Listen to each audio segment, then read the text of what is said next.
Bienvenidos al canal Aprendiz NDT. Nuestra misión es mejorar tus oportunidades laborales y potenciar tu desarrollo profesional en pruebas no destructivas, soldadura y control de calidad.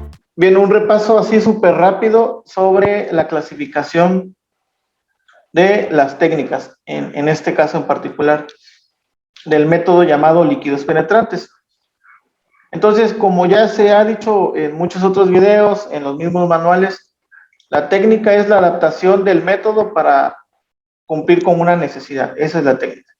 Entonces, líquidos penetrantes lo podemos adaptar de todas estas maneras. Como un inicio podemos dividirlo entre tipo de penetrante. Tenemos visible, tenemos fluorescente. Tipo 1, tipo 2. El tipo 1 es el fluorescente, siendo el que primero se desarrolló, fue ese precisamente, tipo 1. Después se desarrolló el visible, que ahora es tipo 2. En ese orden. Incluso actualmente algunos fabricantes ya venden el tipo 3. Entonces el penetrante tipo 3 es el que tiene doble función. Tiene doble función. Además de poderlo usar como visible, lo pueden usar como fluorescente. Entonces es un penetrante dual en cuanto a la visibilidad. Ese es el tipo 3. Aunque las normas todavía no lo reglamentan, pero ya existe el tipo 3. Bueno, tenemos tipo 1 y tipo 2. Después, ¿cómo vamos a remover el excedente de esos penetrantes? A eso se le llama método, pero no método no destructivo, se refiere a método de remoción. Método de remoción. Y tenemos 4 opciones.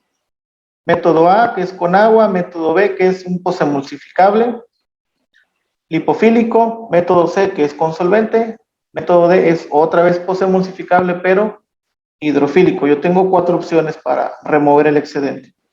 Y finalmente tengo opción para elegir entre diferentes formas, pero aquí ya se le llama forma. Formas de revelador. Tenemos A, B, C, D y la E. Entre la D y la E, digamos que es muy similar, lo que varía es la concentración. La forma A es polvo, es el revelador en polvo seco. Entonces, como ven, yo tengo toda una gama de variables para poder adaptar las técnicas. Lo importante aquí, y creo que es ahí la confusión mayor en campo, es cómo saber cuál es la correcta o cómo saber cuál es la que me conviene. Entonces, ¿cómo se seleccionan? Miren, en cuanto al tipo de penetrante, eso sí, digamos que primero se selecciona eso, el tipo de penetrante. ¿Qué toman en cuenta para seleccionar si usan el visible o si usan el fluorescente? Pues lo más importante es tomar en cuenta la sensibilidad. Si lo que estamos inspeccionando es muy crítico o buscamos grietas muy pequeñas, entonces definitivamente tiene que ser fluorescente cuando necesitamos mucha sensibilidad. Otras piezas que no son tan críticas, pues puede ser con penetrantes visibles. Actualmente ya no hay pretexto de que si hacemos fluorescentes necesitamos forzosamente un cuarto oscuro o una zona oscura. Porque ahora hay otras opciones, hay otro tipo de luz, ya no la ultravioleta A, que me sirve para hacer este tipo de inspecciones sin que la zona esté oscurecida como antes. También hay algunas cabinas que te venden portátiles para en campo adaptarse a esto. También hay algunos lentes filtrados especiales para que puedas ver las indicaciones aún con luz de día, usando fluorescentes. Entonces, las condiciones ambientales de iluminación ya no es pretexto. Por lo tanto, lo que van a tomar en cuenta para el tipo es la sensibilidad. Sensibilidad. ¿Cuánta sensibilidad quieres, necesitas? Eso se toma en cuenta al inicio.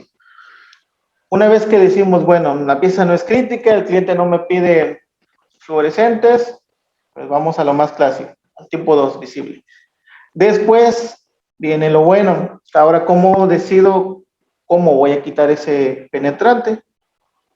En campo, si lo enfocamos ahorita a recipientes a presión, vamos a utilizar el método A y el método C. Son los únicos que se utilizan para inspeccionar soldaduras en recipientes a presión, tuberías, tanques, válvulas. El método B y el D están más enfocados a líneas de producción. Entonces, en campo, acuérdense, método A y método C son los que puedo aplicar. ¿Cómo decido cuál utilizar? Depende de la condición superficial, ¿sí? Entonces, para el método de remoción, que sería lo segundo que seleccionamos, toman en cuenta el acabado superficial o la condición de la superficie. Vamos a ponerle acabado. Les pongo un ejemplo. Si lo que van a inspeccionar es una soldadura con un proceso de SMAU, por ejemplo, y está mediana o altamente rugosa, entonces definitivamente tiene que ser método A, con agua. Si la soldadura es tersa, como algunos procesos de microalambre, el MIG, por ejemplo, o el TIG, GTAW, entonces ahí pudiéramos utilizar el método C. Entonces, principalmente toman en cuenta el acabado, la condición superficial. Y después, otra cosa que toman en cuenta, pues también es la sensibilidad, porque entre métodos de remoción también te dan diferentes niveles de sensibilidad. Por ejemplo, si comparan el método A remoción A contra la remoción C, el método C es más sensible, tiene mayor sensibilidad. El método A es menos sensible, pero necesario cuando es rugosa la superficie. Entonces, así selecciono el método de remoción.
Bien, código ASME sección 5 es aplicable para, y debe quedar bien claro, para desarrollar los procedimientos de pruebas no destructivas. Únicamente para eso me sirve ASME sección 5. Es una sección de referencia para que las compañías desarrollen sus procedimientos de inspección. Y no está enfocado ni a recipientes, ni a válvulas, ni a nada. Es solamente para hacer los pasos a seguir para la prueba, nada más. ¿Sí? Nada más. Bueno, en el acuoso, como el nombre lo dice, ese lleva agua, es a base de agua, ¿sí? El acuoso. Hay acuoso que está diluido, totalmente diluido en agua, y hay otro que está suspendido. Entonces, el que es suspendido en agua significa que necesitamos agitarlo porque es una suspensión, entonces tiende a irse al fondo el revelador, ¿no? Pero en ambos casos lleva agua. Pero cuando decimos no acuoso, ¿sí? Cuando decimos no acuoso, para empezar, debemos tener claro que no lleva agua. No acuoso es que no lleva agua. Ese entonces viene en un presurizado, que es el más común de campo. Vienen en unas latas presurizadas. Entonces, si no tiene agua allá adentro, ¿qué es lo que tiene? Bueno, pues tiene diferentes componentes que dependiendo del fabricante, le dan esa característica de húmedo, pero no es agua. Puede ser, por ejemplo, solvente. Algunos traen solvente. Entonces, está suspendido también, pero en solvente. Siempre que escuchen, al menos aquí en esta área, suspensión, significa que se tiene que agitar. Por eso el revelador de las 3 latas que usamos de campo se agita. Las otras no son necesarias. El penetrante, por ejemplo, no es una suspensión, entonces no necesita ser agitado. De repente hay técnicos que se les va la onda o tal vez no tienen bien claro eso y agitan todos los botes, todas las latas, pero no es necesario, solamente cuando sea suspensión. Entonces, en resumen, el no acuoso es el bote presurizado que conocemos y adentro trae diferentes versiones, existen, pero la más común es con solvente. Trae solvente ahí adentro. Bien, entonces estábamos con ASME sección 5 para desarrollar procedimientos. Si yo quiero ahora evaluar una pieza, un componente, debo de buscar la sección del código que aplique para la fabricación de ese componente. Por ejemplo, ASME sección 8, esta sí está pensada para construcción de recipientes a presión. Entonces, ahí sí encuentro criterios de aceptación en la 8. Si yo quiero ahora evaluar una soldadura en una tubería de proceso, tengo que irme a ASME B31.3. Ahí está su criterio, que de hecho es el mismo. Recipientes y tuberías de proceso traen el mismo criterio para líquidos. Si yo quiero ahora una soldadura en un tanque atmosférico, tengo que irme a API 650. Ahí está su criterio de aceptación. Si necesito evaluar una caldera, entonces la caldera tengo que buscar su criterio de aceptación en ASME sección 1 o la sección 6, depende qué tipo de caldera. Hay calderas que están sujetas a fuego directo y a fuego indirecto. Entonces, dependerá del tipo de caldera, es la sección que le aplica. Sí, entonces por eso les decía, ASME sección 5 pues es aplicable en general para equipos de presión. No podemos decir que es para recipientes, para tanques, porque es generalizado. Una vez visto eso, ahora sí, miren, toda la metodología para hacer líquidos penetrantes la podemos subdividir en la mayoría de pasos que uno quiera o podemos acortarlo. Y les decía, es muy fácil este método, pero demasiado, demasiado fácil. Más fácil incluso que visual, que partículas. Porque aquí sí hay pasos, aquí sí existe como que paso 1 debes hacer esto y no puedes brincar al paso 3 si no hiciste el 2. Aquí sí está bien claro. En otros métodos no. En ultrasonido, por ejemplo, hay ciertos pasos para hacer ultrasonido que los puedes intercambiar y llegas al mismo resultado, pero aquí debes de seguir esos pasos y eso lo hace más fácil. Siempre lo hace más fácil. Entonces, antes de empezar a ver esos pasos, acuérdense, la ASME sección 5 es para que yo desarrolle mis procedimientos, ¿sí? Procedimientos. Para eso necesito esto. ASME sección 5. Entonces, bueno, lo ideal es que todas las compañías tengan su procedimiento de inspección revisado y avalado por un nivel 3, es algo que ya todos conocemos. Y entonces, una vez que tenemos el procedimiento y que el cliente lo acepta, y eso es importante por si quieren reclamar después. Si tienen algún problema técnico, yo les decía al inicio, su primer arma que deben de buscar y se deben defender con ella es con el procedimiento, porque es el que firmó el nivel 3 y además porque es el que el cliente está aceptando. Entonces, siempre problema técnico, vámonos al procedimiento.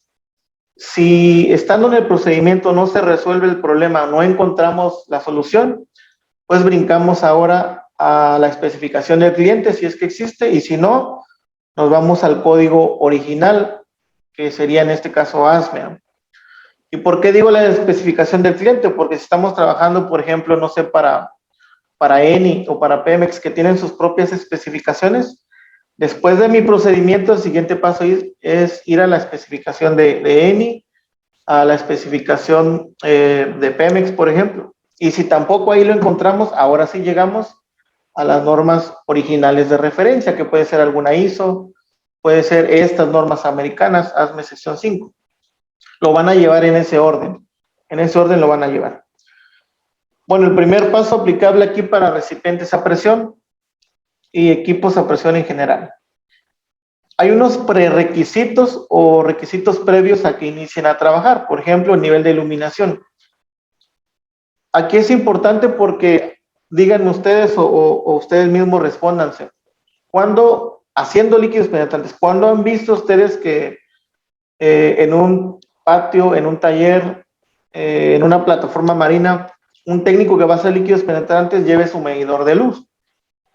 Pues yo creo que de 200 técnicos uno lo lleva, ¿no? Porque las compañías a veces ni lo tienen. Entonces, ¿cuándo será necesario, no? ¿Cuándo será necesario?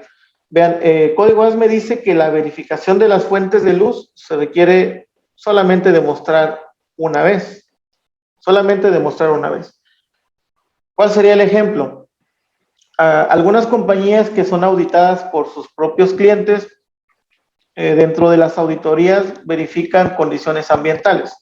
Y por seguridad en las oficinas, por ejemplo, necesitamos un tipo de luz en particular y un nivel mínimo de luz para que sea útil para trabajar en oficina. Si estamos trabajando en intemperie, pues ahí ya tenemos un nivel, pero muchísimo mayor.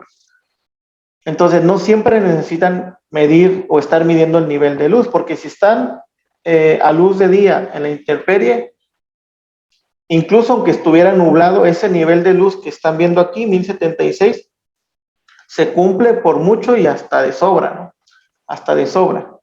Entonces, es importante cuando estamos en lugares cerrados. Imagínense que están en un taller cerrado y no están seguros de que si se cumple ese nivel de iluminación. Entonces, ahí sí, se puede rentar un medidor de luz por si no lo tienen, verifican las condiciones de luz, se registra y con ese registro se amparan para otras inspecciones en la misma zona. En la misma zona.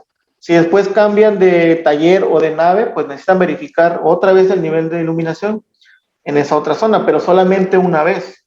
Y eso lo tiene bien claro el código. Se debe demostrar una vez por cada zona de inspección. Entonces, a luz de día es imposible que no cumplan ese nivel de iluminación. Ya si es de noche, pues ya estamos hablando de otra cosa. Pero también ha habido casos con algunos clientes que dicen, por urgencias de trabajo, yo quiero que trabajen en la noche los técnicos que van a hacer líquidos penetrantes. Y entonces ahí, claro está, y es muy lógico que sí necesitamos medir el nivel de iluminación. Porque si yo llevo una lámpara de mano de las portátiles, entonces, donde yo estoy haciendo la prueba de líquidos penetrantes, si el cliente me pone reflectores o algunas lámparas, debo de verificar esa zona de inspección. Si no tengo esas lámparas y yo tengo una de mano, también debo de verificar el nivel de iluminación de la lámpara. U otras herramientas, por ejemplo, si su celular, que yo creo que ahorita todos traen algún tipo de iluminación, tienen que verificar cuánto emite el celular para saber si lo pueden utilizar o no. Que la verdad es que pues, yo todos los que he medido, todos los celulares, pues cumplen, ¿no? Porque son a distancia corta. Pero entonces ahí sí se necesita demostrar. Si utilizan lámpara de manos, un celular, o están en la noche, ¿no? Ahí es muy importante. Eso lo debemos de tener claro antes incluso de empezar a trabajar. Otra cosa antes de empezar a trabajar es, si estamos con fluorescentes, aquí cambia el asunto, porque vean, en visibles, este 1076 luxes es el nivel mínimo, mínimo. Entonces, si yo hago una medición y tengo 3000 luxes, pues obviamente que cumplo, es mínimo. Ahora, si nos vamos a fluorescentes, ahora dice la palabra máximo. Máximo son 21.5 luxes. Pero acuérdense, ese es valor máximo. Ese es el valor máximo.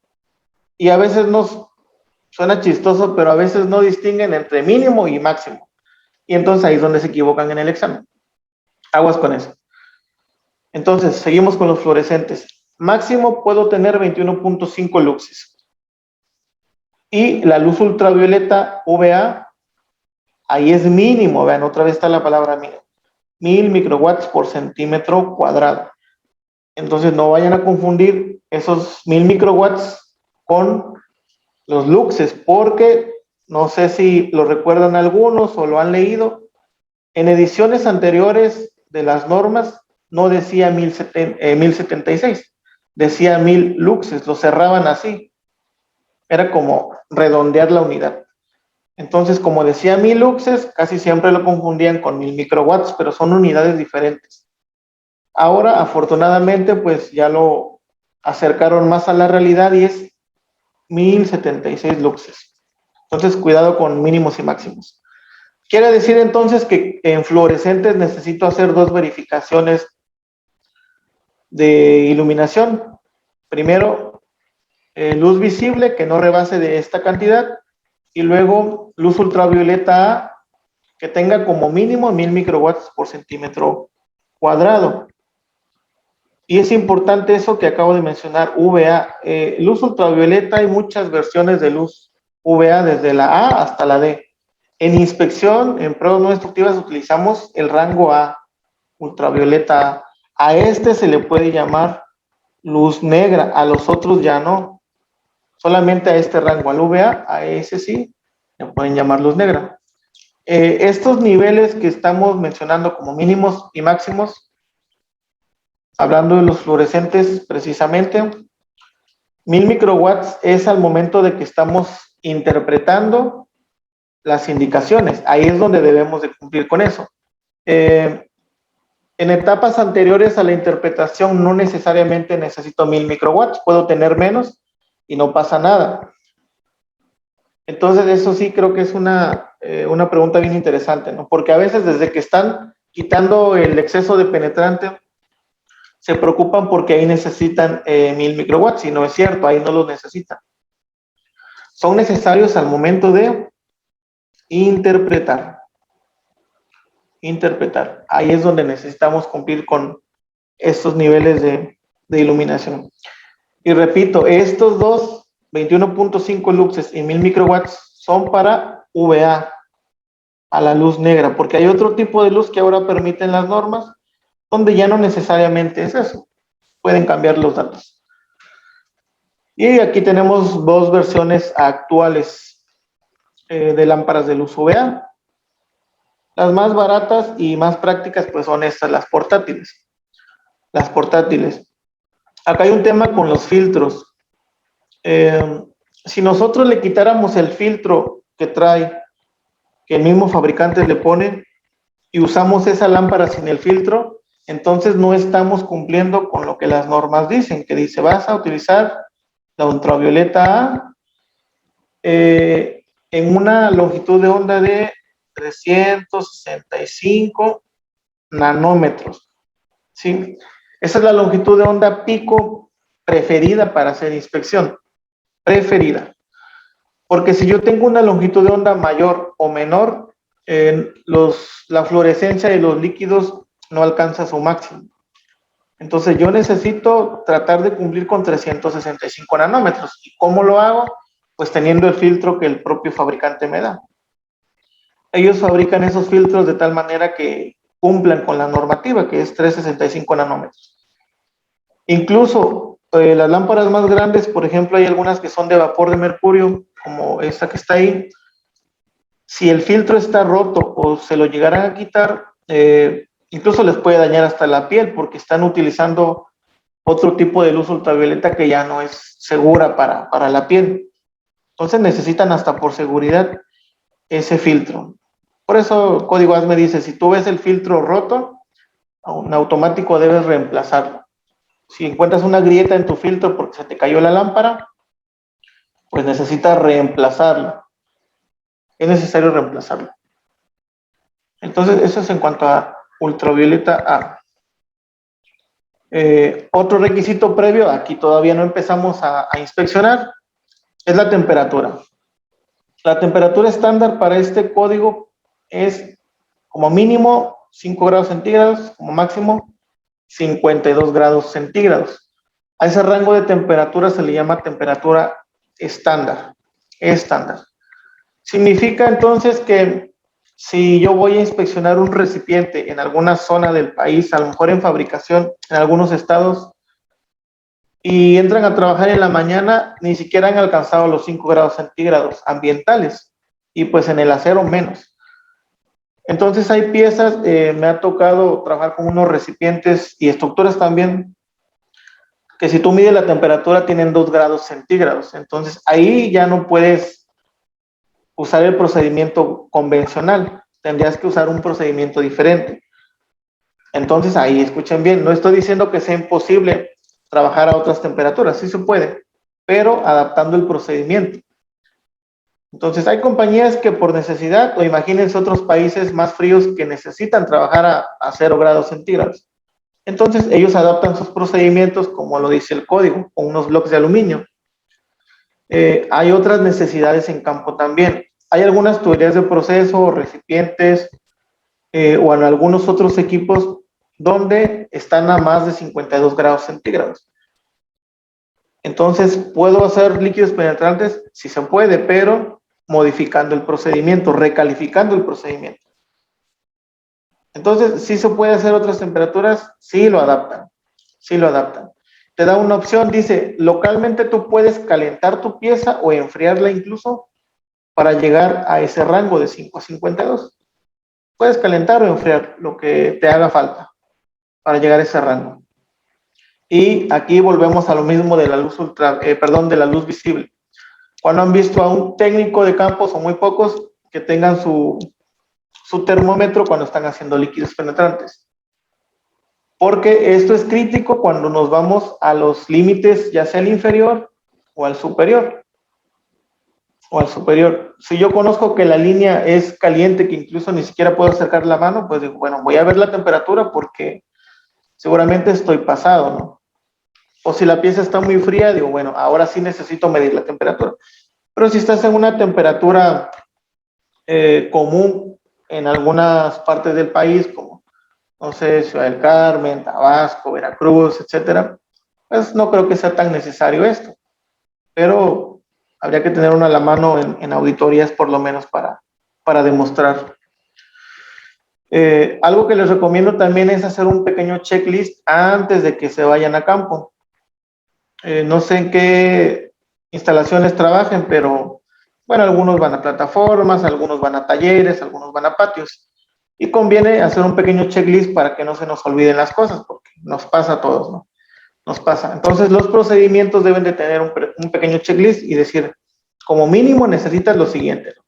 Y dependiendo de tu técnica, pues, te llevas limpiadores removedores, te llevas líquidos, ya sea visibles o fluorescentes, el tipo de revelador que te aplica, la lámpara ya sea de luz visible, luz ultravioleta o ambas, tus medidores de luz, si es que vas a demostrar ese día el nivel de iluminación, si no, ya no es necesario. Llevas papel, trapo industrial, atomizador, marcadores, cepillo, etc. Cada compañía debe tener su checklist. Aquí seguimos con previo, todavía no empezamos a inspeccionar. Certificados del fabricante. Ahora, aquí cuando es necesario que tu líquido penetrante tenga un certificado. No siempre. Tampoco se deben engañar porque luego los clientes siempre piden certificado para todo. Obligatoriamente, dice el código ASME, necesitas un certificado de contaminantes y es de contaminantes, ¿eh? Cuando vas a inspeccionar lo siguiente: algún recipiente de acero inoxidable, algún otro componente que sea de níquel, aleaciones de níquel y de titanio. En recipientes, pues lo común sería inoxidable. Sí hay muchos recipientes de acero inoxidable. Entonces, ahí sí, obligatoriamente necesitan su certificado de contaminantes. Y el código ASME sección 5 trae un anexo donde te dice cuánto es permitido. Pero bueno, es el 1% de contaminantes. Es el 1%. Eso es algo que debemos tener claro antes de ir a inspeccionar esos equipos de acero inoxidable, ¿no? Y por último, antes de pasar ahora sí a los pasos, lo que muchos técnicos les van a decir en campo, dicen, no se permiten mezclar materiales penetrantes de diferentes marcas. Pero yo les decía al inicio, ¿qué pasa si en la limpieza inicial yo tengo thinner o tengo un solvente de otro fabricante? Porque se me acabaron, por ejemplo. Entonces, sí se puede utilizar, ¿sí?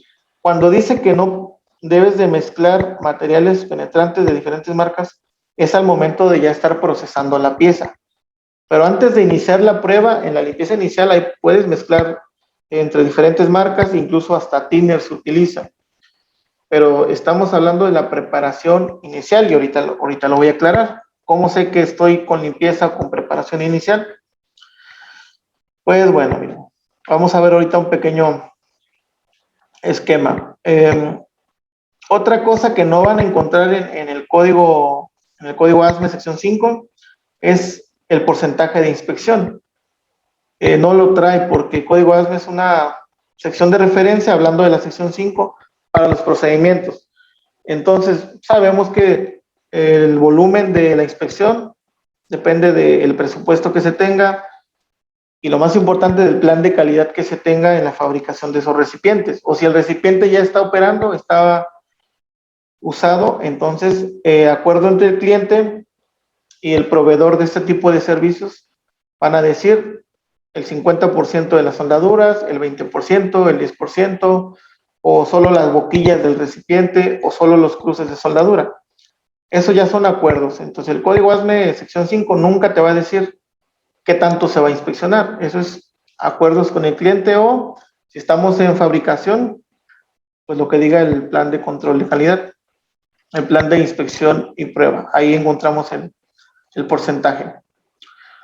Ahora sí, miren, si vamos a utilizar este método de remoción que es con agua, pues estos son los pasos a seguir y eso es lo que lo hace fácil de aplicar. Tenemos aquí la limpieza. Yo aquí, un pequeño paréntesis, aquí en la limpieza, antes de la limpieza, muchas veces necesitamos algo previo, algunas acciones previas, como puede ser la preparación de la superficie. Ahorita lo acababa de mencionar, son cosas diferentes. Una cosa es preparar la superficie y otra cosa es ya limpiar la superficie para hacer la prueba. Son cosas totalmente diferentes. Ahorita vamos a ahondar más en ese tema. Una vez que está preparada y está limpia y seca la superficie, vamos a aplicar el penetrante. Entonces, pensaríamos que este es el paso 2, ¿no? Después, le vamos a dar oportunidad de accionar, tiempo de permanencia o tiempo de penetración, remoción, en este caso con agua, porque es el método A, remoción con agua, este sería el cuarto paso. Ahora, dependiendo del tipo de revelador, se pueden invertir aquí dos pasos, pero como quedamos que el más común en campo es el revelador no acuoso, entonces el quinto paso para el caso de los recipientes sería un secado. Ya que removieron el exceso de penetrante, se permite un secado. Ya que está seca la superficie, ahora sí, aplicas un revelador no acuoso. No acuoso, ya explicamos cuál es ese. Ya que lo aplicaste, debes darle oportunidad de que haga su función. Entonces ahora viene el tiempo de revelado. Se aplica el revelador, ahora dale oportunidad de trabajar, que es el 8. Aquí en inspección, en la palabra inspección nos estamos refiriendo exclusivamente, ¿sí?, a la interpretación.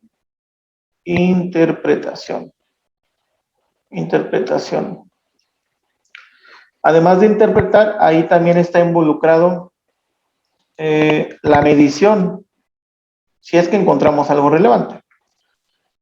Y después de la medición viene la evaluación.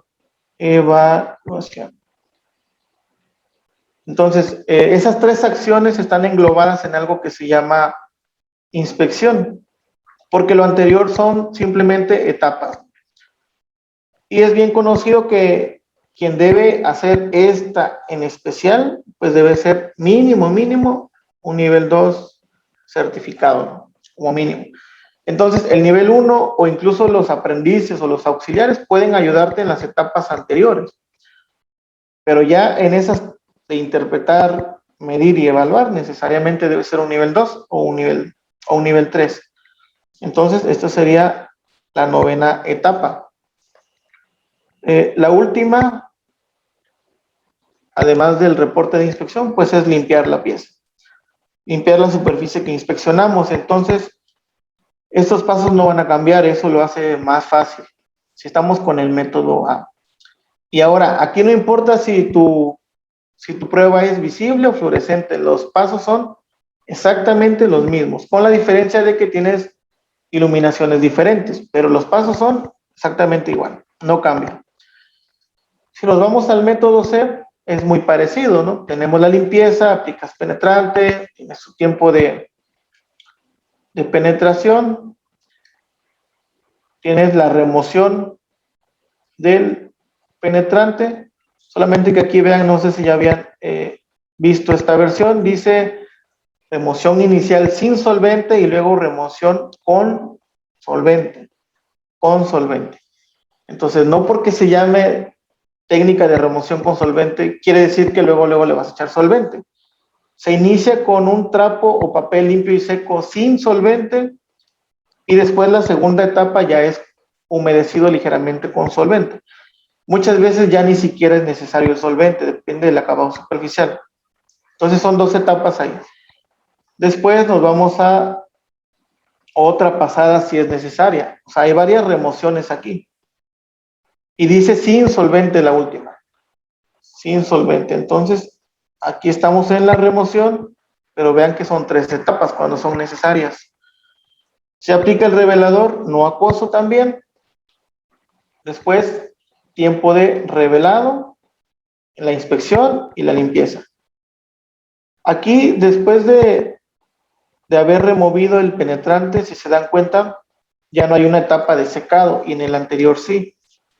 Aquí existe una etapa de secado. Pero ¿por qué aquí sí existe? Porque estamos removiendo con agua y el agua tarda más en evaporarse que el solvente. Por eso aquí necesitamos secado. Y aquí, como estamos usando solvente y después de ese solvente me dice que remueva sin solvente, entonces yo lo seco manualmente con un paño, con un trapo, con un papel, o lo puedo dejar a la intemperie si quisiera, ¿no?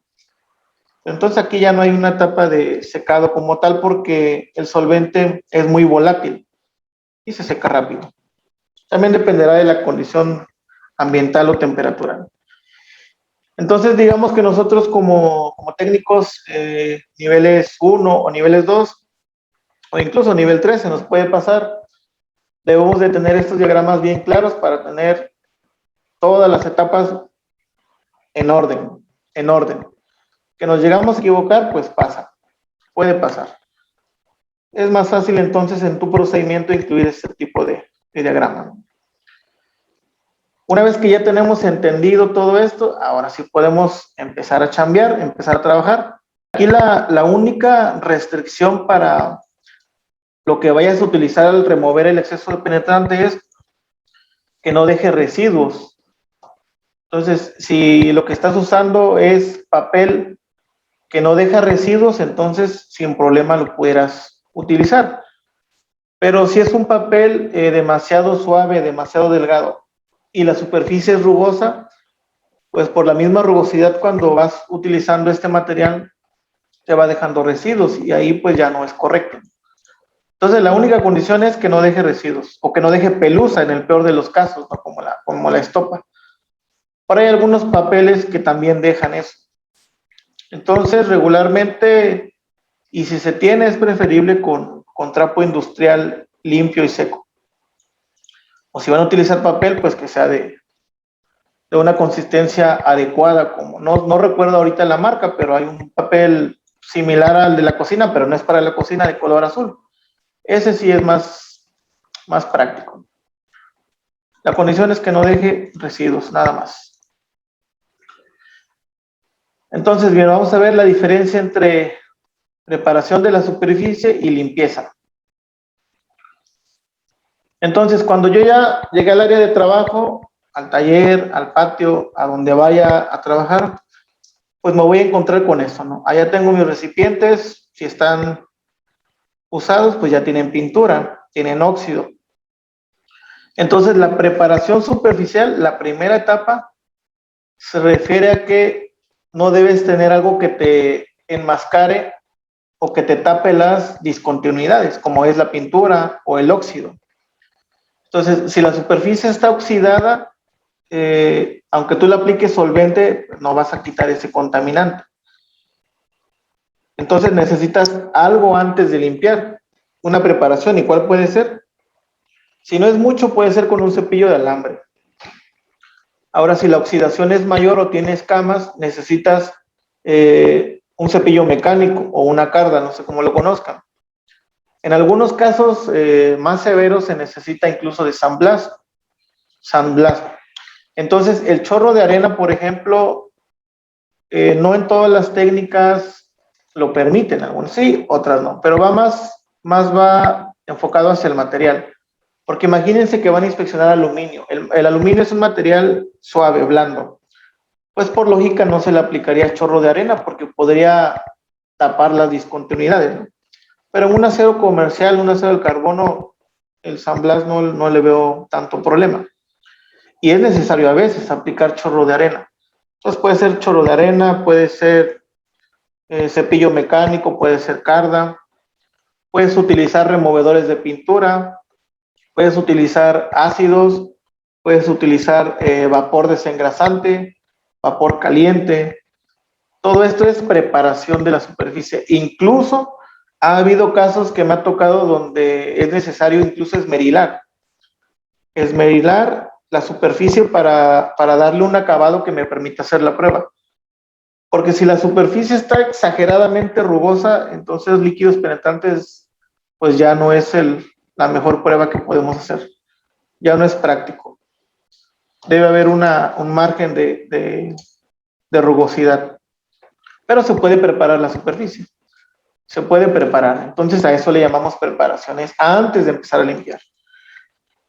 Y hace rato les platicaba el caso común de campo de que si se puede utilizar líquidos penetrantes cuando está brisando, cuando está lloviendo, porque no dice literalmente eso.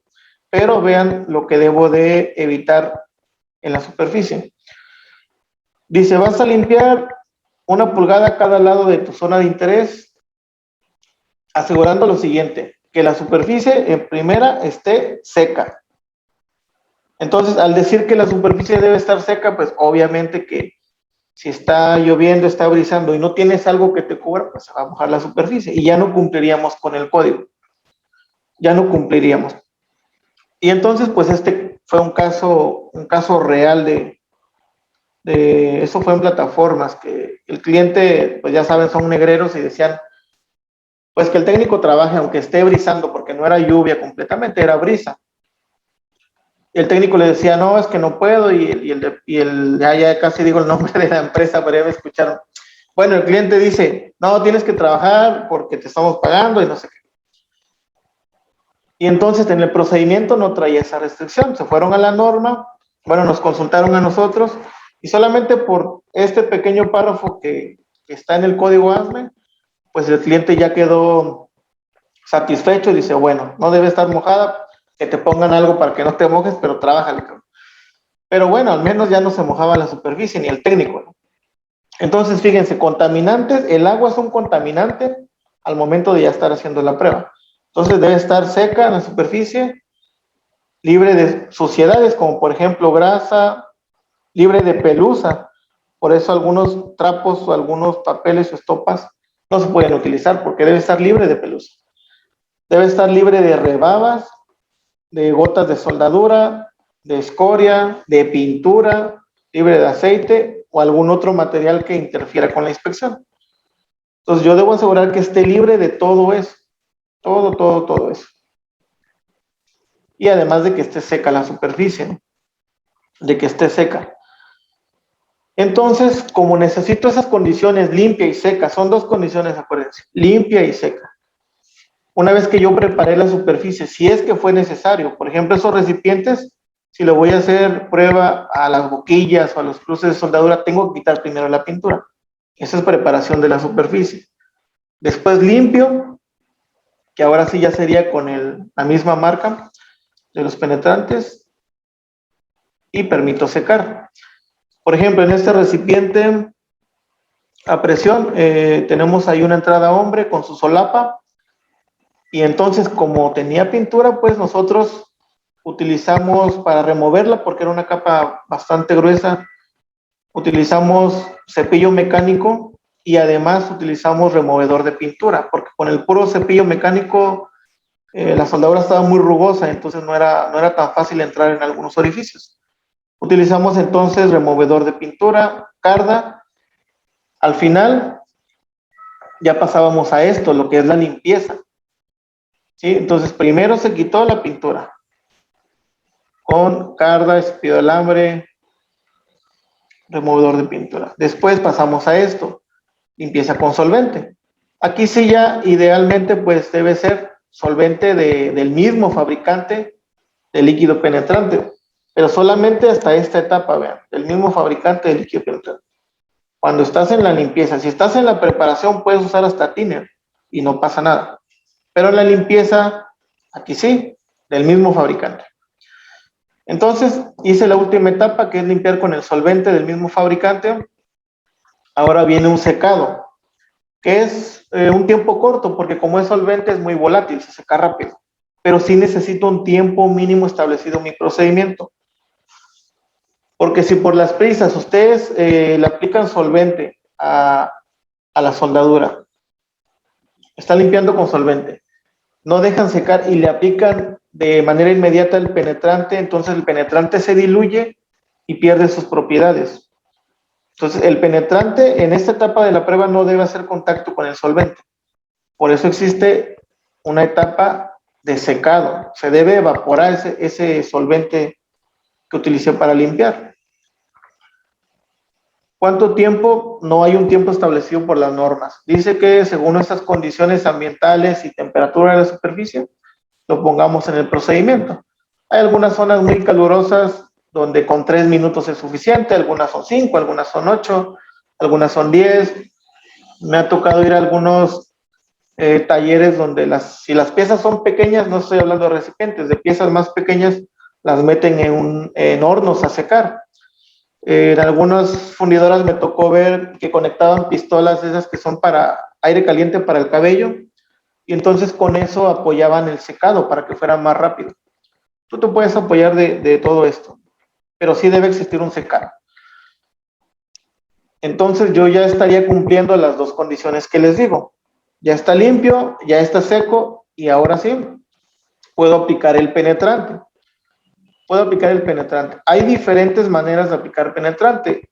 4, tenemos, puede ser brocha o pincel, sería una. Tenemos aspersión directa, que es la de campo también, sería 2.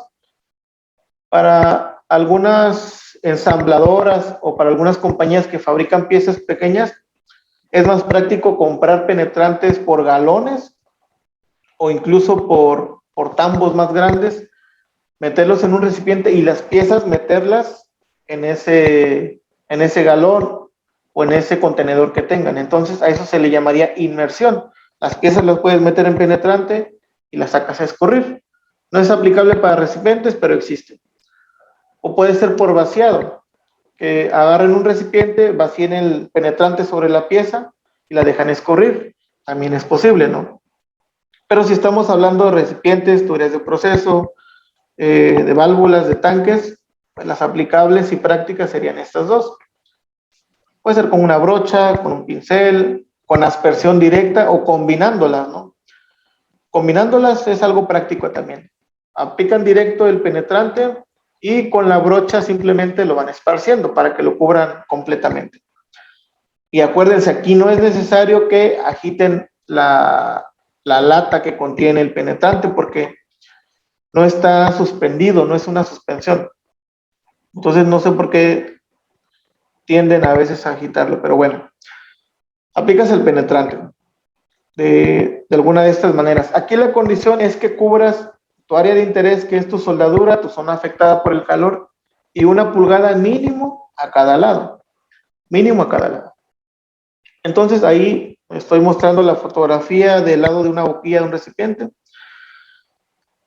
Y nosotros le acostumbramos, o al menos así me enseñaron a mí, a poner papel adherido con cinta para evitar que se escurra tanto, porque como es una posición vertical, pues mientras pasa el tiempo de penetración y yo estoy haciendo otras actividades o anotaciones, pues escurre bastante el penetrante y son recipientes que están en servicio. Después limpiarlos es más complicado. Entonces es preferible esto, ¿no? Para que sostenga un poco el escurrido.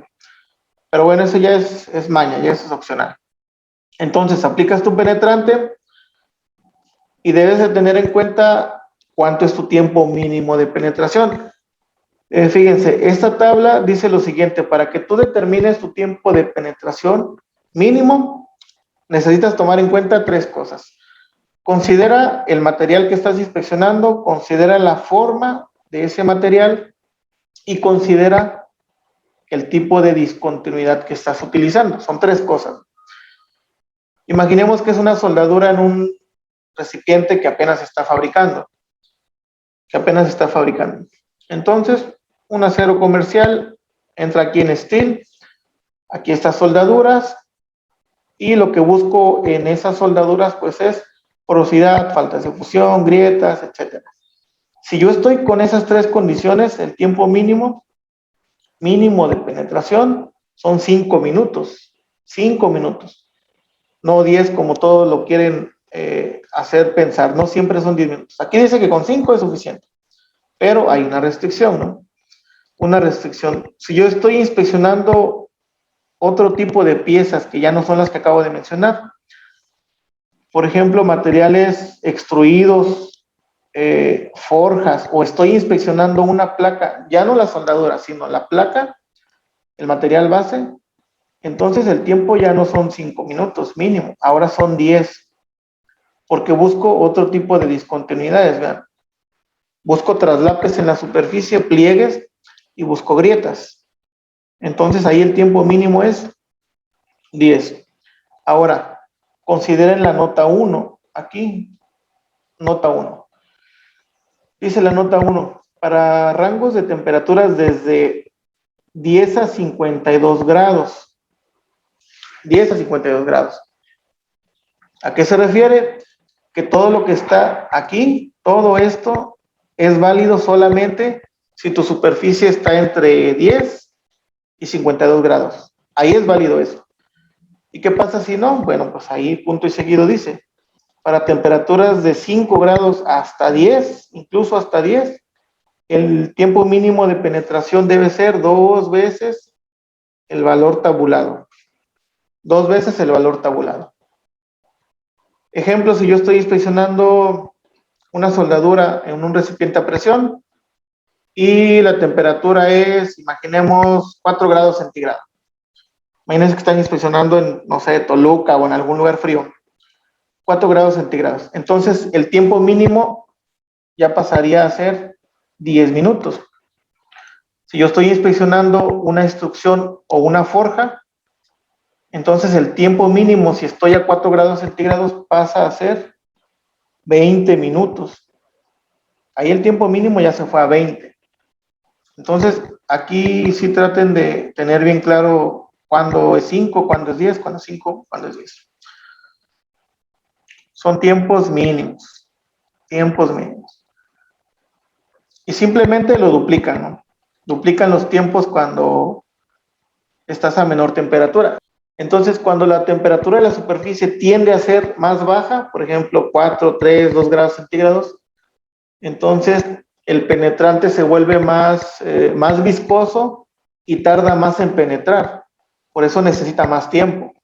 Entonces, aquí está el asunto con los tiempos mínimos. Aquí la pregunta del millón es, ¿y entonces el tiempo máximo cuánto es? Porque dentro de los cambios que ha habido en el código ASME es que ahora te exige que pongas un tiempo máximo también. Un tiempo máximo. No solamente el mínimo, ahora necesitamos un máximo. Pero el tiempo máximo no te lo da el código. El tiempo máximo uno lo establece por experimentación. Entonces, según mis condiciones ambientales, algunas compañías decidimos ponerle 30 minutos como máximo, algunas le ponen 40 minutos. Alguna vez en una capacitación llegaron unas personas que inspeccionaban ciertas zonas de unos rieles de ferrocarriles y le daban creo que 2 horas de penetración, porque pues era su necesidad, ¿no? Era su necesidad. Entonces el tiempo máximo no está establecido, uno lo debe poner en el procedimiento. Con la condición, si hay una condición, de que no se seque el penetrante. Porque imagínense que le dicen pues como no hay un tiempo máximo, yo lo quiero dejar, no sé, 1 hora y media. Y después de esa hora y media se secó el penetrante. Entonces, si ya se secó el penetrante, ¿qué pasó? Pues que ya valió madre, ¿no? Ya echaron a perder la prueba. ¿Y qué vamos a hacer? Porque puede pasar, ¿no? Puede pasar. Parece chiste, pero pasa, ¿no? Pasa. A mí una vez me ha pasado. Por querer abarcar mucho, y eso también ahí se los paso como tip. Si es mucha la soldadura que tienen que inspeccionar, no por querer avanzar mucho, le echen penetrante a toda y piensen que van a ir removiendo y cuando lleguen el penetrante los va a estar esperando, porque no es así. A veces se tarda uno más inspeccionando de lo que pensamos, ¿no? Uno dice, bueno, yo ya conozco más o menos cuánto me tardo y me voy a tardar tanto tiempo. Pero ¿qué pasa si encuentras indicaciones dudosas y te lleva más tiempo la interpretación? ¿Qué pasa si tu cliente viene y te pregunta cosas o no sé? Entonces estás dejando, mucho tiempo y cuando llegas a la última parte de la soldadura que ya tenía penetrante, pues resulta que ya se secó. Y eso, les digo, me pasó alguna vez. Si les llega a pasar, ¿qué hay que hacer? Dice, si el penetrante se seca, se ha secado, se debe remover completamente, y aquí dice bien claro, con abundante removedor limpiador. Entonces tenemos que aplicarle mucho removedor limpiador a esa zona donde se secó, y limpiar, y limpiar, y limpiar, y esto quita demasiado tiempo. La ocasión que yo les platico, la inspección estaba planeada como para, no sé, unas 3 horas, cuando mucho, y pues nos llevamos como 6 horas, yo creo, por el error que yo cometí de haber permitido que se secara. Entonces, eso deben hacer cuando se llega a secar.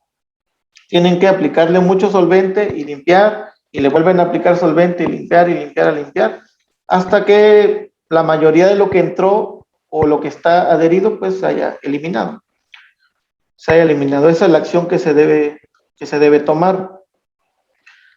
Hay algunos casos extremos, no creo que aquí en esta zona del sureste, no sé dónde vivan ustedes, pasen.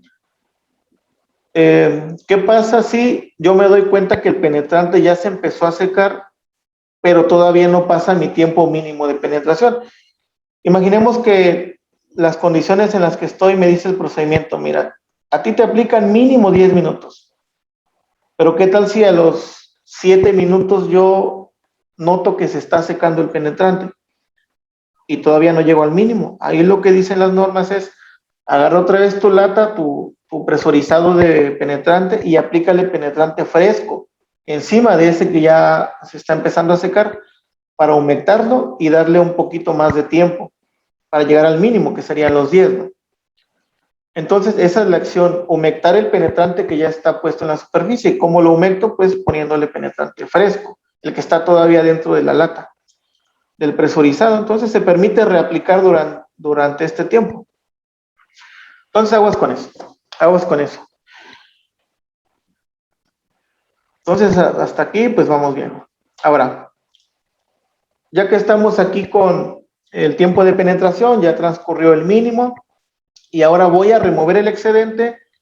Para campo, decíamos, tengo dos opciones: método A, que es con agua; método C, que es con solvente. Por alguna razón es poco probable que en campo vean que alguien está haciendo esta técnica, pero créanme que es más barata y mucho mejor que la técnica con solvente cuando la soldadura es rugosa. Si tu soldadura es rugosa, es mucho mejor este método con agua. Es agua común y corriente. Entonces, lo que hacíamos nosotros en algunos trabajos era, pues, comprar estos aspersores o atomizadores, como lo conozcan, aplicarle agua, regular la boquilla para que no saliera con una forma muy aguda, y aplicar el agua directamente. Eso es permitido por las normas. Permitido. Entonces, ustedes le aplican agua directamente a la soldadura, y después con el trapo, con el papel, lo van eliminando, apoyándose de agua. Entonces, es práctico eso, es práctico. Si no tenemos esta opción, porque en campo se encuentra uno con muchos problemas, que a veces no tenemos todo lo que quisiéramos, Si no tenemos estos atomizadores, aspersores, pueden mojar el trapo, un trapo limpio, lo pueden humectar, lo pueden mojar en la llave si quieren, y ir tallando como si fuera la técnica C con solvente, pero en este caso va a ser con agua. Entonces también se permite eso, ¿no? Puedes eliminarlo empleando paños, dice, ligeramente con agua. Con agua. Entonces esa es otra opción, pero se utiliza agua, porque es un penetrante autoemulsificable, acuérdense, autoemulsificable. Pero si yo tengo este otro, que es el método C, bueno, entonces aquí, ¿qué hacemos? Agarro trapo, papel o un paño limpio y seco y quito lo más que yo pueda de penetrante. La mayoría que yo pueda quitar con trapo o papel seco, lo quito. Después hay otra etapa en la que ya le voy a aplicar un poco de solvente al trapo o al papel, a otro limpio, claro, y le doy otro tallado. Y después agarro otra vez un seco y limpio y le doy otro tallado. Son 3 etapas. Regularmente son 3 etapas. Y aquí, si nosotros aplicamos demasiado solvente, estamos echando a perder la prueba también. O si a alguien se le llega a pasar y no se aplica solvente directamente en esta etapa de la prueba, pues ya también echó a perder la prueba y tienen que volver a iniciar con la limpieza. Entonces hay que evitar esto. O algo que nos llega a pasar, y me incluyo porque también me ha pasado, es que nos acostumbramos mucho a veces al color del presurizado de la lata que usa el fabricante, después nos cambian de marca y ya no ubico bien los colores y nos equivocamos de presurizado, de bote. Me ha pasado, por ejemplo, en esta etapa donde yo apenas voy a quitar el excedente, o por ejemplo, ya me acordé de una más clara que me ha pasado. Cuando ya yo voy a aplicar el revelador no acuoso, en lugar de agarrar el revelador, por error he agarrado el solvente y le aplico solvente en lugar de revelador. Entonces ahí estoy haciendo lo mismo, echando a perder la prueba, siendo que ya casi acababa, ¿no? Entonces yo regreso otra vez hasta la limpieza y vuelvo a empezar. Entonces hay que asegurarse bien que estemos agarrando la lata, el presurizado correcto, porque nos podemos equivocar. Una vez que quité el excedente, ya sea con agua o ya sea con solvente, ahora viene otra etapa de secado. Claro que si yo removí con solvente, la etapa de secado es muy rápida, a veces ni necesaria es, porque el solvente es volátil. Pero si yo removí con agua, debo darle un tiempo de algunos, pueden ser 5 o 10 minutos, dependiendo el ambiente, ¿no? Puedes apoyarte otra vez de aire provocado por pistolas, por horno, por un trapo seco también tú puedes apoyar para acelerar ese secado. Pero bueno, aquí estamos en otra etapa de secado. Ya removí el penetrante, le doy una etapa de secado y viene la aplicación del revelador. Y lo más común para campo, y de hecho pues es el más práctico y el más sensible también, es el no acuoso. Acuérdense que si es no acuoso significa que no trae agua, trae solvente o algún componente que el fabricante decida ponerle. Entonces, esto, fíjense, la clave de aquí es que el nombre correcto es suspensión. Suspensión. Entonces, cuando utilicen un presurizado que diga suspensión, significa que sus componentes tienden por gravedad y por el tiempo que tú lo dejes, se van hacia el fondo del recipiente del presurizado. Entonces, hay que agitarlo. Aquí sí se agita, porque es una suspensión. ¿Qué pasa si ustedes no agitan el presurizado en esta etapa que es el revelado? Sí sale, pero sale puro solvente, no sale revelador. Entonces también están echando a perder la prueba. Tiene que salir revelador húmedo con solvente, no solamente el solvente. Entonces suspensión se agita. Tienen que agitarlo suficiente. Una vez que ya lo agitaron, también es recomendable, no lo dicen las normas, pero por experiencia se los digo, tienen que asegurarse que la boquilla de esa lata esté en buenas condiciones, porque a veces están tapadas o se nos cayó la lata, no nos dimos cuenta que se dobló esa salida del revelador y entonces en lugar de salir revelador salen chorros de solvente, nada más. Y otra vez echamos a perder la prueba. Hay muchas etapas donde nos podemos equivocar. Entonces aseguren que la válvula esté funcionando bien. No apliquen el revelador en la pieza original o en la zona original de prueba, sino aplíquenlo en otra zona o en el aire incluso, para ver que todo está funcionando bien. La distancia correcta, pues no hay una norma que te diga cuánto.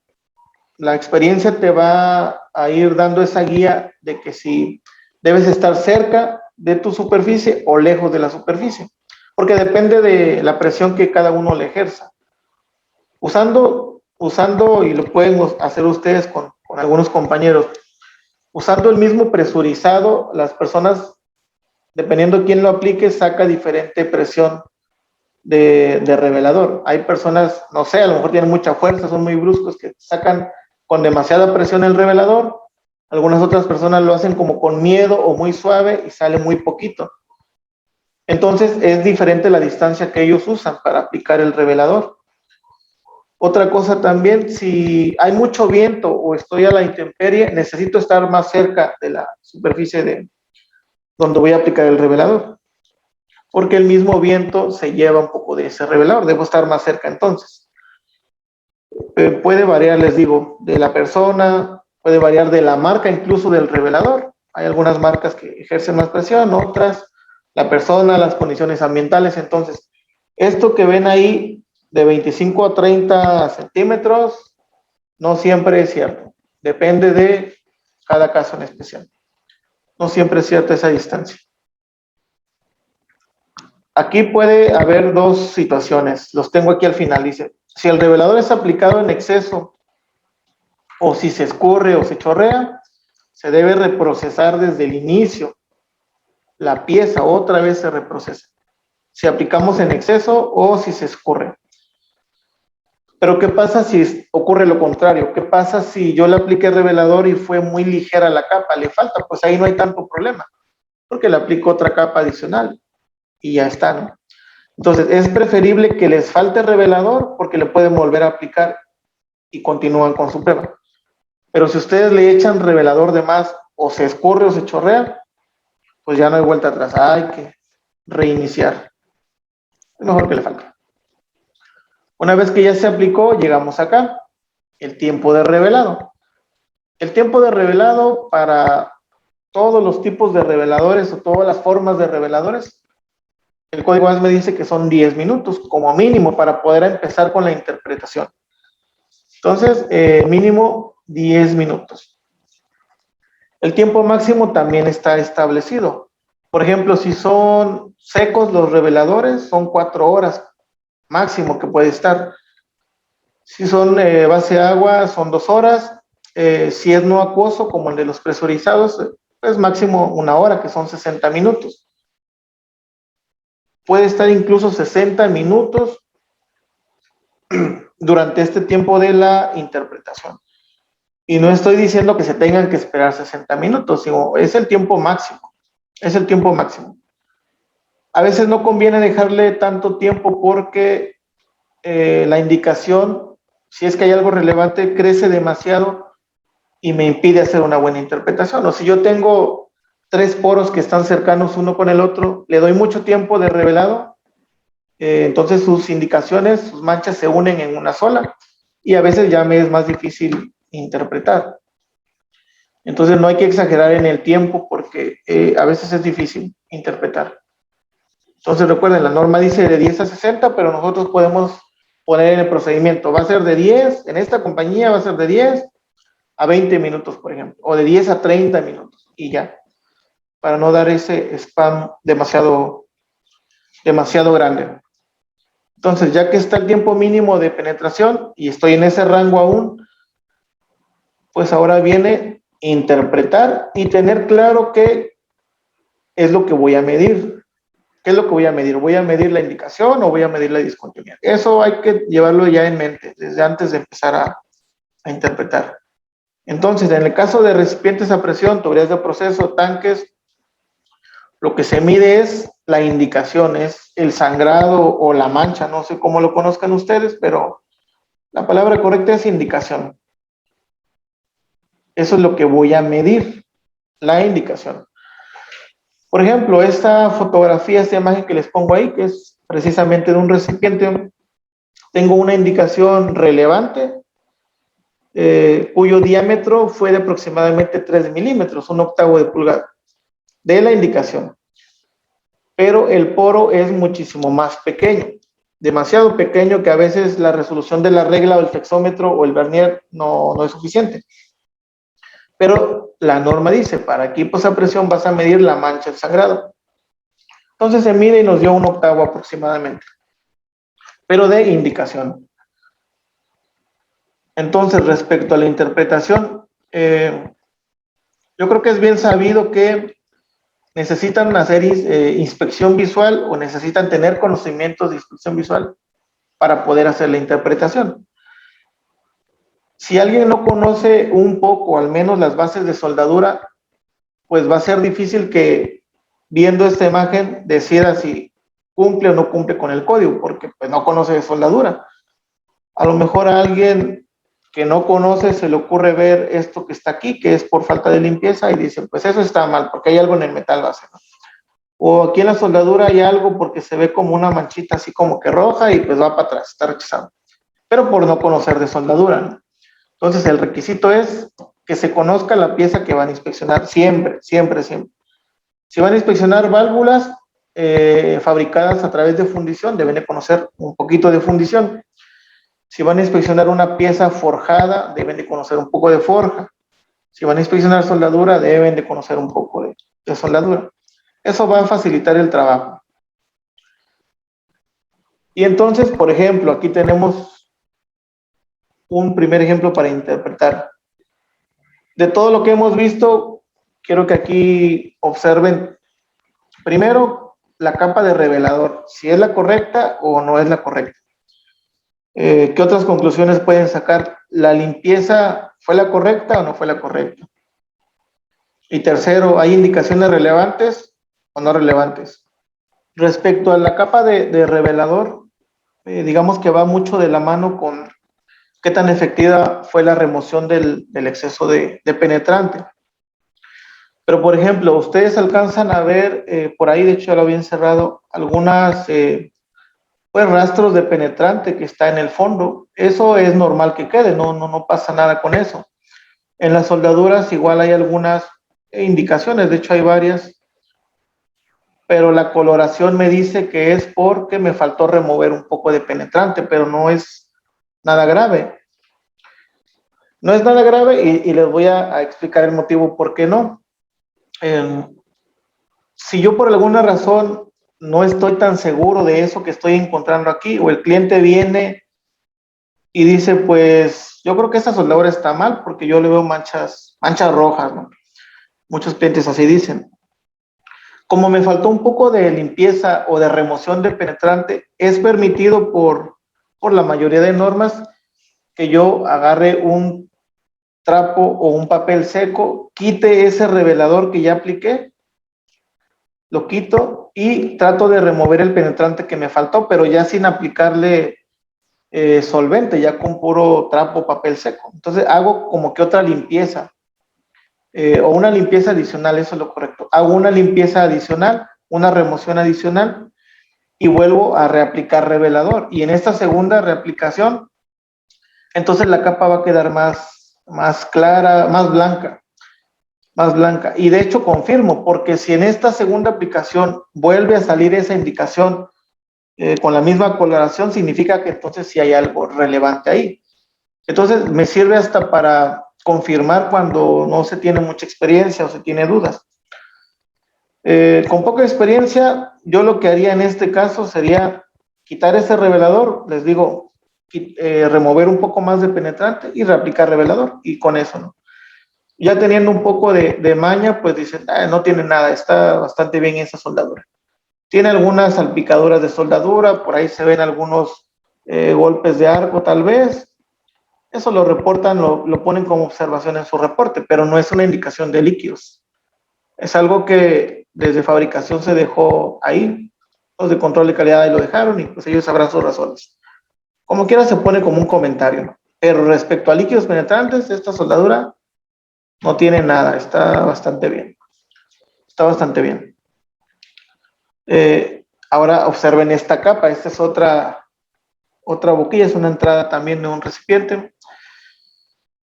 y ahora la capa de revelador es más blanca. Si se dan cuenta, vamos a comparar esta, que es un poco tenue, ahora esta. La capa de revelador es más blanca porque aplicaron más revelador, pero aún es válido esto que hicieron, aunque se aplicó mucho. Aún es válido porque en la superficie cercana a la soldadura y en los bordes se alcanzan a ver trazas de penetrante, indicios de que hubo penetrante allá abajo. Entonces, eso significa que si tengo dudas otra vez, pues vuelvo a quitarlo, quito un poco más y vuelvo a aplicar revelador y no pasa nada. Peor sería, vámonos al otro extremo, peor sería que si yo aplico el revelador y la capa queda completamente blanca y no ven nada de color rojo al fondo, eso ya significa algo grave para nosotros. Significa que removimos exageradamente el penetrante. Entonces en esas técnicas existe algo que se llama sobrelavado cuando es con agua. Sobrelavado cuando es con agua o sobre remoción cuando es con solvente. Y el código ASME y ACTM también dicen, si tú te pasaste en la remoción, pues ¿qué crees? Vas a tener que volver a hacer la prueba, porque como removiste mucho, existe alta probabilidad de que hayas removido lo que había dentro de un poro, dentro de una grieta, dentro de una falta de fusión, porque te pasaste de remoción. Entonces, la sobreremoción, el sobrelavado, eso sí se deben evitar. Se deben evitar. ¿Cómo uno se da cuenta? O, por ejemplo, cuando un nivel 3 va a auditar a algunos técnicos o a evaluarle en campo. Si nosotros vemos que la capa está totalmente blanca, hay dos opciones, o removió de más el penetrante o ni siquiera aplicó penetrante y aplicó puro revelador, porque también existen esos casos poco éticos, ¿no? Entonces, la capa que ustedes alcanzan a ver revelador dice demasiado, dice mucho de cómo se hizo el trabajo, de la experiencia del técnico también. Dice mucho de la experiencia. En evaluaciones que nosotros hacemos prácticas para certificación, a veces no somos tan estrictos ni siquiera en la limpieza inicial, cómo aplican el penetrante, el tiempo. Nosotros ya sabemos dónde está el fallo, en el revelador. Aquí es donde nos damos cuenta si lo hizo bien o si lo hizo mal. Entonces dice mucho esta aplicación. Aquí tengo otro ejemplo. Esta es una boquilla también. Y como no está tan rugosa la soldadura porque fue rectificada a propósito fue rectificada, entonces es más fácil interpretar aquí. Es más fácil porque si ven la boquilla completa del lado izquierdo, esa que estoy encerrando, en algunas zonas ahí faltó revelador para empezar, ¿no? Pero bueno, en la zona donde sí hay revelador es muy clara la indicación. Ahí no puede haber dudas de que si es relevante o no relevante. Claro que lo es. En el acercamiento que tenemos del otro lado en la fotografía, pues lo confirmamos, ¿no? Ahí prácticamente estamos haciendo una inspección visual y se alcanza a ver la separación entre la soldadura y el metal del recipiente, el metal base. Entonces, pues es una falta de fusión clara, así se vería una falta de fusión. Los traslapes también se ven algo similar a eso. Obviamente que ahí no hay duda de que sea relevante, ¿no? Por eso en algunos casos se tiene que preparar la superficie. Las soldaduras se tienen a veces que rectificar para que sea más fácil de interpretar. Si el cliente lo permite, es mucho mejor. Muchísimo mejor. Entonces, hay muchos casos. Miren, un caso como el primero que vimos, otro caso como este, otro caso como este, y pueden existir infinidades. Pero pues aquí entra la experiencia, aquí sí ya viene la experiencia. El tiempo de vuelo de campo, ¿no? Hay que conocer el criterio de aceptación. Este criterio en particular es para recipientes a presión, aplica para tuberías de proceso también. ASME dice lo siguiente, indicaciones, y vean cómo dice indicaciones, o sea, el sangrado, la mancha. Solamente las que rebasen de un 16 de pulgada, solamente esas que digamos que en milímetros es aprox 1.5 milímetros. Entonces, todas las que rebasen esa medida deben ser consideradas relevantes. Por lo tanto, si yo encontrara una indicación bien marcada, pero esta tiene una medida muy pequeña que no rebasa un 16 o 1.5 milímetros, para el código ASME no le hace nada ni cosquillas. Dice es no relevante, por tamaño. Por tamaño es no relevante. Pero todas aquellas que rebasan un 16 ya se les aplica el siguiente criterio. Dice el primero, las superficies deben estar libres de, o sea, significa, debes rechazarlas si pasa cualquiera de los tres casos que vienen. El primero, si tienes una indicación lineal mayor a un 16, en ese caso se rechaza.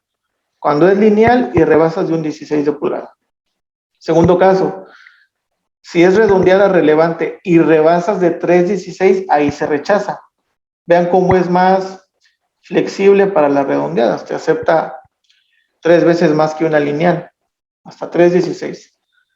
¿Y qué pasa si encuentro varias indicaciones redondeadas? También existe un tercer caso. Dice, si tú tienes un grupo de indicaciones redondeadas, puedes agruparlas en 4 o más de ellas. Si están en una línea y estas están separadas por un 16 o incluso menos, si se cumple con esta tercera condición, también se rechazan las indicaciones. A lo mejor ya no se rechazan porque estén demasiado grandes, pero se rechazan por grupo, porque están muy cerca una de la otra. Entonces la concentración o qué tantas hay en una área también es un dato importante para evaluar.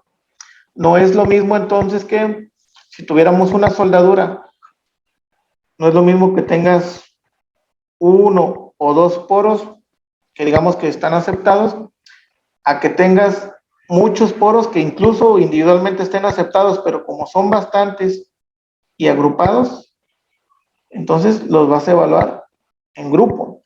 Individualmente están aceptados, pero por grupo los puedo rechazar.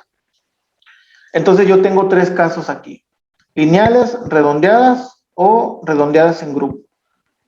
Y eso aplica para recipientes, tuberías de proceso, tanques, algunas válvulas. Una vez que yo ya interpreté, que ya medí, evalué y determiné que cumple o no cumple el recipiente, la soldadura, pues paso a registrar lo que estoy detectando.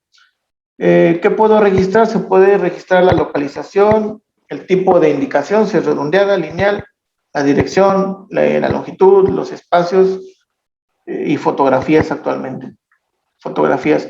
Algunas compañías dicen que le puedes poner alguna leyenda, por ejemplo, líquidos penetrantes OK, la fecha, pueden ser las iniciales del técnico que hizo el trabajo, eso ya depende de la compañía. Y la fotografía, o el número de elemento, el número de soldadura, el número de junta, puede aparecer en este marcado. Algo importante que ya por flojera al final ya no lo hacemos, a veces es la limpieza final. La limpieza final, ¿qué pasa si nosotros dejamos esos rastros de penetrante y de revelador en la superficie? Que estamos acelerando la oxidación de los metales, porque yo creo que sí lo han notado, cuando el revelador se seca, aplicamos el revelador no acuoso y se seca y ustedes le pasan la mano o los dedos sobre, pues prácticamente es como un talco, es un polvo muy finito. Y entonces, ¿qué característica tienen estos polvos o este tipo de talcos, si lo quieren ver así? Pues que son higroscópicos, ¿no? Significa que absorben humedad. De hecho, te ayudan a absorber humedad y por eso lo utilizamos nosotros, en algunos closets se utilizan. Entonces, como absorbe humedad, pues te va a acelerar la oxidación en tu soldadura, en el tubo, en el recipiente, en la placa, en donde esté. Entonces necesitamos como mínimo quitar todo eso que nosotros dejamos manchado de revelador junto con la mezcla de penetrante, ¿no? Algunos clientes de hecho ni siquiera permiten que solamente la dejes limpia, sino que tienes que reponer el recubrimiento que se le quitó a la pintura cuando ya están utilizados, ¿no? Si estamos en fabricación, pues no hay tanto problema. Pero sí hay que tratar de ser ordenados, de quitar esa suciedad que nosotros mismos dejamos. El trapo, el papel, el paño, lo que hayan utilizado, tienen que separarlo en bolsas diferentes a una basura convencional o normal, porque son químicos lo que estamos usando. Son químicos lo que estamos usando, entonces son volátiles. deben tratarlo entonces como algo en especial o buscar a alguien de seguridad o alguien de la empresa encargado de eso y decirle, ¿dónde tiro esto? Porque son impregnados de solvente, impregnados de químico. Entonces no es cualquier residuo, tienen que apartarlo. Y finalmente los reportes. Ahora bien, en los reportes cada compañía es libre de hacer su reporte, como sea, pero debe cumplir mínimo, jodidamente, con lo siguiente. Son datos muy básicos que te pide, pero créanlo o no, hay reportes que no lo llevan. Y se vas a cumplir con requisitos del artículo 1, que son requisitos, por ejemplo, de certificación, de procedimiento y ese tipo de cosas. Dice, vas a poner el tipo de líquido penetrante que utilizaste, ya sea visible, ya sea fluorescente. El número o designación de cada material penetrante. Esto en algunos casos, desafortunadamente, no lo colocan en su reporte. Y ustedes dirán, o algunos piensan, pues ¿en qué me afecta? Si la pieza ya se evaluó, quedó aceptada, quedó rechazada, como haya sido, ¿en qué me afecta que yo no coloque el número o la designación o el lote de ese penetrante? Pues, bueno, les voy a decir en qué situaciones sí afecta. Porque esos materiales penetrantes, el fabricante, según sus composiciones químicas, les coloca una fecha de caducidad. Entonces, con ese lote que nosotros colocamos, podemos rastrear para saber si ese penetrante que usaron o ese revelador estaba todavía dentro del rango que el fabricante decía que era efectivo o ya se pasó de ese tiempo, ¿no? No significa que el penetrante ya no sirva, significa que ya la garantía pues ya no es la misma. Ya no es la misma hasta que el fabricante te reetiquete tus penetrantes. Entonces, si nosotros compramos una caja de penetrante y no la utilicé por mucho tiempo y ya no sirve, o así nos hacen creer que ya no sirve, habría que preguntarnos si en verdad ya no sirve. ¿Qué es lo correcto aquí? Entonces es contactar a tu proveedor y decirle que si hay manera de reetiquetar ese penetrante, pues directamente con el fabricante. Y ha habido muchos casos donde sí lo hace. Justamente ahorita, el año pasado, con esto del virus que había o hay todavía, precisamente muchas compañías que se quedaron con mucho penetrante. Entonces, ¿qué hizo esta marca Magnaflux? Por ejemplo, pues apoyó para hacer algunas pruebas y reetiquetar muchos consumibles, porque era demasiado como para dejarlos así. Entonces, es importante ese lote por cuestiones, no sé, de auditoría o algún accidente que ahorita están de moda, desafortunadamente, estos accidentes, y llegan a auditar a la compañía, ese numerito te puede quitar o te puede poner en tela de juicio sobre una demanda incluso, ¿no? Entonces, aguas con esos lotes. Dice, vas a poner el mapeo o registro de las indicaciones, como dice tal párrafo.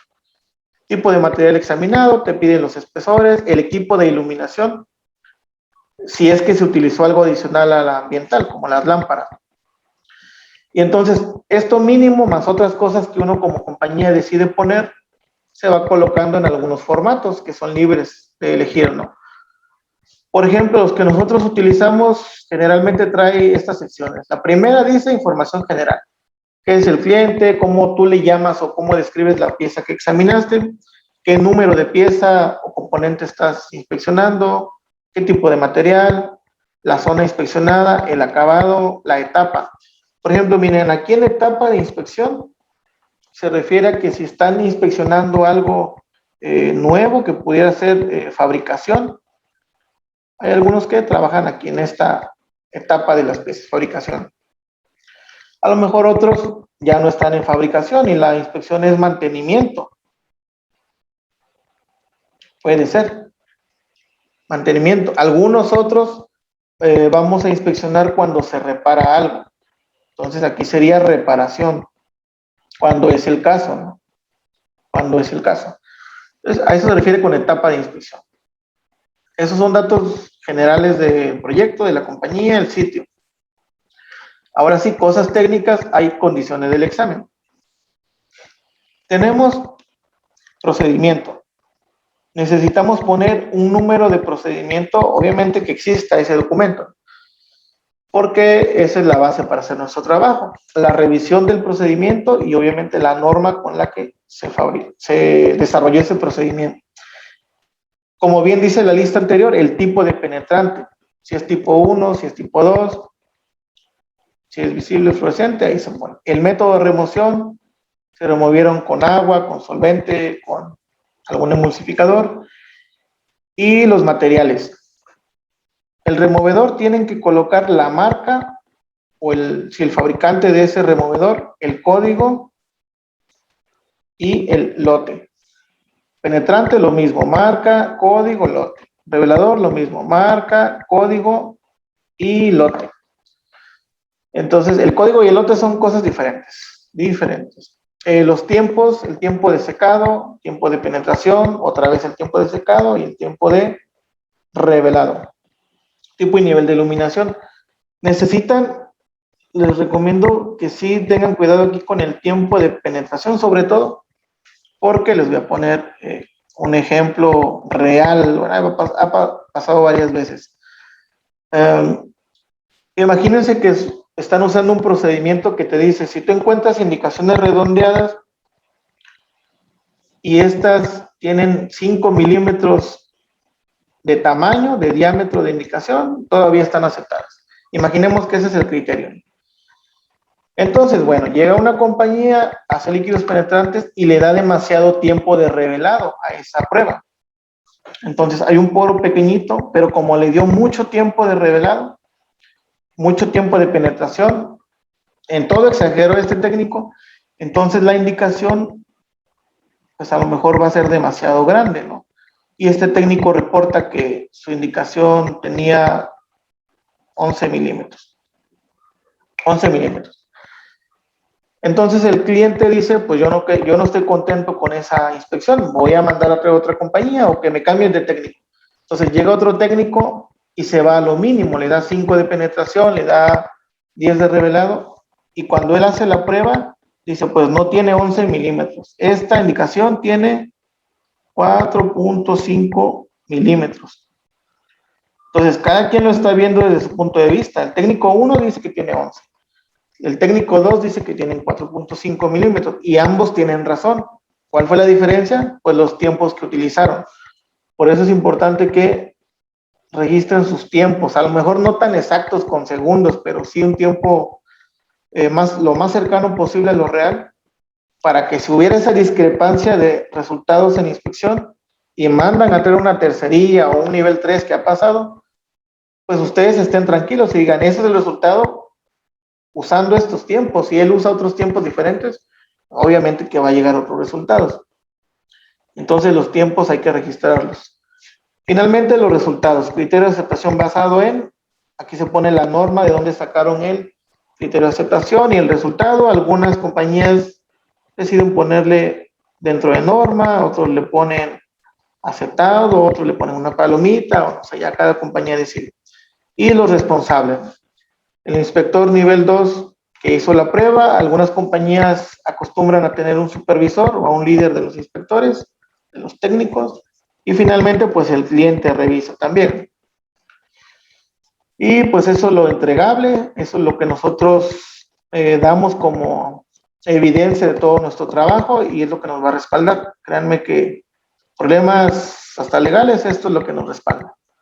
El registro, tener los procedimientos, y se pueden ir más hacia atrás, pueden investigar la capacitación, la certificación, tus evaluaciones, cuando pasan accidentes y decimos no pasa nada, pero pues ya ven que ha pasado bastante. Si tú vas a hacer líquidos penetrantes en estructuras, es un tanto diferente la inspección, la interpretación, la evaluación, y el AWS, pues al menos el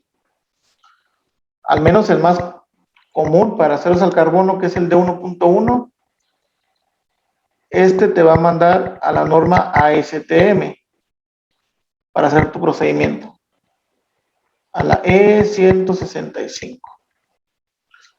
Para allá te manda, si es que vas a inspeccionar estructuras. Entonces, puede variar. Por eso los procedimientos es mejor que sean específicos a un componente en particular. Es mejor así.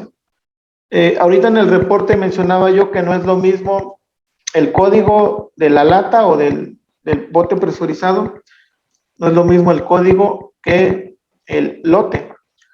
Entonces, el código, por ejemplo, aquí en esta marca que tengo en la fotografía, que es Sherwin, el código es este que está aquí, que dice DP51. Entonces, así los identifica ese proveedor. Dice, ese es el DP51. Ese es su código. Y el lote lo tiene en la parte inferior casi todos los fabricantes lo ponen abajo de la lata. Ahí ponen el código, que regularmente inicia con BC.